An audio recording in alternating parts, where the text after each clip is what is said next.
Haha. Justin B. Justin B wants to know. They said, I've recently hinted, sorry, here's their question. You've recently hinted at making your own Mandalorian cosplay. This is true. Your blaster replica is amazing. Don't compliment me, compliment War Machine Paintball. It's a lovely kit. And you've shown a little bit of the Ambin phase pulse disruptor rifle you're 3D printing. Well, everyone can figure everything out, can't they? I've gotten emails about the exact drawings I was printing, and it wasn't even a video about that. When it comes to a character whose outfit and accessories change through the series, he or she, Justin B, is referring to how Mando has one outfit in the beginning of the first series, of the first season, and a different one at the end. And they want to know how, Adam, do you go about deciding which one you want to create? Yeah, it's funny because when I first told Norm that I was going to do a Mando cosplay, he was like, "You're going to do the beginning of the first season because it's the one that's all calico and chock-a-block and just the kind of weathering narrative that I really dig." And surprisingly, I said no. He was shocked. I really, really like the arc of Mando and his growth being exemplified by the armor that he gets over the course of Series 1. I think that's I found that very moving. I'm sorry, I didn't mean to talk about it like I'm a film reviewer talking about it objectively, because there's nothing objective about this. Subjectively, I find myself moved by his Beskar steel armor. I think that Pedro Pascal,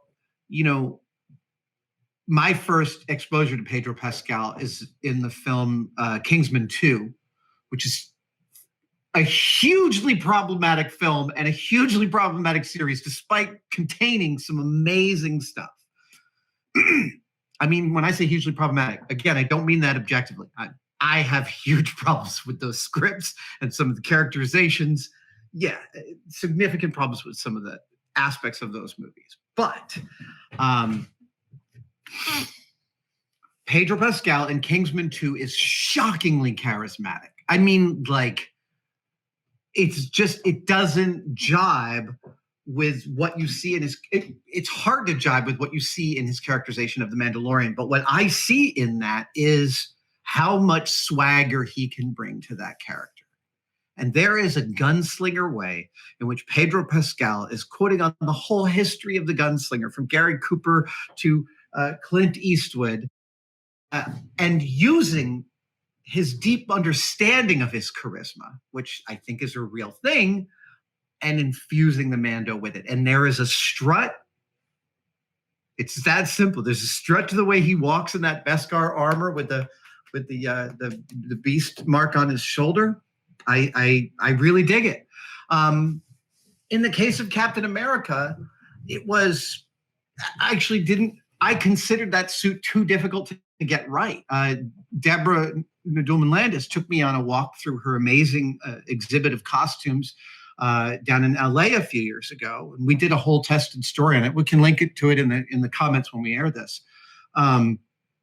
And explained to me that the costumer for Captain America had done this printing of she had made four-way stretch dance fabric look like ballistic nylon by screen printing a ballistic nylon texture on it. And then the subsequent costumes had even more elaborate screen printing to make the textures shift and change. And I heard that and I thought, well, there's no way the costumer is going to help me. She's got her agreement with the film studio. They're not going to help.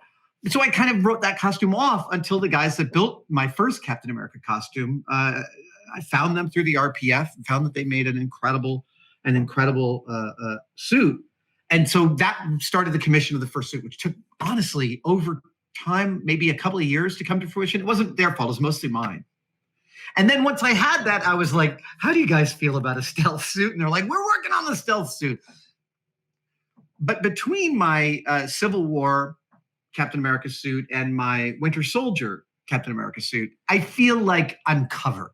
There's one other cap suit I love, and it's the first Avenger suit with all the big, heavy buckles and straps. it's almost too expensive to make. I mean, right now it'd be a very expensive commission because there's a ton of labor of some heavy duty materials in that costume.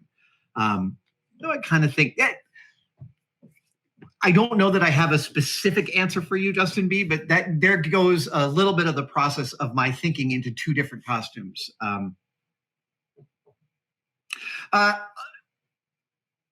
It's always about which one I feel like putting on more. My preference is the Empire Strikes Back Boba Fett because I prefer that Boba Fett to the Jedi one. So that's the one I put together. What? You have a full MESB Boba and you've never worn it? This is true. This also may happen. Well, now that we're back, here's the thing. Cons are about to happen. They're going to start to happen. When they do, I think it's going to be like dominoes. So I'm setting up costumes. Some you've heard about, some you've seen me build, some you haven't, so that when those cons happen, I'm ready. I'm ready, Coach. Send me in. Ben Campbell says, I recently discovered that my 3-year-old son is fascinated by your cosplay build videos. Adorable. His favorites are the C-3PO backpack, also one of my favorites, and Totoro. You know, Totoro actually now, he lived in my living room for a long time, but for various reasons, when we changed around the living room for COVID to make it more cozy and more habitable, we moved Totoro into the dining room. So he now stands in the corner of our dining room. And he stands next to this beautiful piece of artwork that was drawn by my sister, my older sister. And it has a cartoonish aspect, even though it's very evocative drawing. There's also a cartoony characteristic about it. And Totoro and my sister's drawing stand next to each other, and they kind of comment on each other in a lovely way. It's really beautiful. This is my sister, Kate Savage. She's a wonderful artist. Sorry, but I haven't finished your question. What are the most and best unexpected reactions from children to your costumes when you cosplay? My favorite reaction from a kid in cosplay happened, the same interaction happened exactly the same way twice. In the first one, I was wearing, hold on just a second.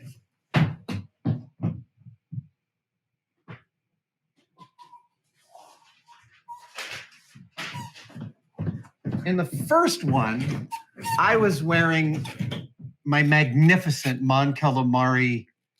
Yeah, it's just, this is beautiful. I actually sourced an original casting, latex casting from Phil Tippett's original sculpt of this beast. Frank Ippolito turned it into my the Mon Calamarian of my dreams. And I wore this, but I didn't dress in Akbar's tunic. No. I dressed in Admiral Lord Nelson's Trafalgar uniform. Now, I was inspired by this great set of paintings that show famous comic book characters in military dress, like old paintings. And I decided to make that a costume. Still smell the foam latex. Anyway, I'm walking out on the floor with this, dressed in Lord Nelson's Trafalgar uniform, and this like 6-year-old boy looks up and says, that costume is so great, it could only be Adam Savage. I mean, literally, I heard him from inside the costume, and we were like, come here, little man. We gave him passes to the panel that I was doing that day. And it was just delightful to be spotted by such a great young fan. Oh, there we go. And then at Silicon Valley Comic-Con, a couple of years later, I went as Hellboy, but a different kind of Hellboy. I actually commissioned a much more cartoon-looking version of Hellboy from a wonderful foam smith on Etsy, if I'm correct. I might have some of those details wrong. But in the way that Hellboy's comic book character has this big chin and he's much more illustrative, right? It's drawing, whether it's Mike Mignola or any of his other collaborators. And I at that point was wearing one of Hellboy's real dusters. And again, this young kid came up, made a beeline. I mean, I feel like he saw me from across the floor at Silicon Valley Comic-Con, now Silicon, and came over and was like, that costume has to be Adam Savage. That is, I mean, like, you set out to do something and you well, you want to do something as a public performance. I do cosplay. It is a semi-public performance. You want a reaction from the audience. I had no idea how much that reaction would like plug right into my lizard satisfaction brain, my endorphin rush to hear these kids just like pay me the highest compliment of their obsession and enthusiasm about my obsession and enthusiasm. And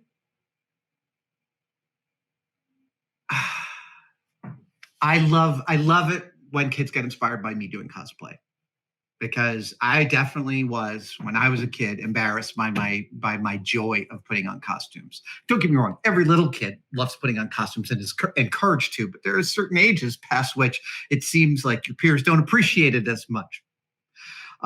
So when it comes to kids and cosplay, I like to think of myself as a permission machine. I want my enthusiasm to infect their brains to go and try out the things that they want to try out, put on the costumes, transform themselves into the heroes they want to be.